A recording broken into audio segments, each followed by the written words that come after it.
even though it gets frustrating as an EDI practitioner to always have to be asking the why, it is important to answer it. I do think that building trust is really important. And I think that part of that is just answering the why. Why do we have to dig deeper? Why do we have to do this? Why can't we all stay the same? And so I had to answer a lot of questions. I know at the beginning of my role, and we were already 6 years into our EDI journey when I jumped on to take this director role. And I still had to answer questions. And again, I think it's because folks just maybe felt more comfortable because I've been there a long time. So people wanted to ask questions that they never asked before. And so I had to answer the why. And I think even though it gets frustrating as an EDI practitioner to always have to be asking the why, it is important to answer it. And for me, I always go back to that. At the end of all of this, we're going to get an organization that has a sense of belonging.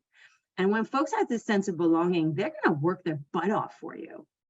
And so for leadership, the why is always with measuring EDI and noticing our gaps. Will get us a more engaged work environment because you can close those gaps, right? And do what you've got to do based on the solutions that will come from your measuring. And then for the rest of the organization, it's because we want to be equitable. In the core of as we are as human beings, we all want to be treated fairly. And so when you tell people that, when you want to ensure that, person A is treated the same as person B, or given the tools so they can catch up to person A, that sort of builds the why behind it, and then it builds the trust. And when they go to answer their census scores, they're like, oh, this is why I'm doing it.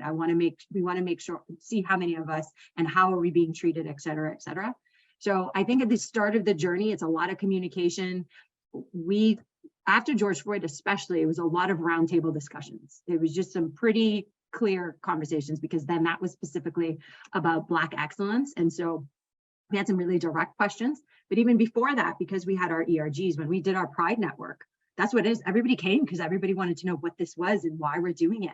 And so from there, we started with one diversity dimension, and it grew to expand to all these other diversity dimensions, to the point now, since 2014 now to 2023, everybody understands why we measure every year and why we need to get this data.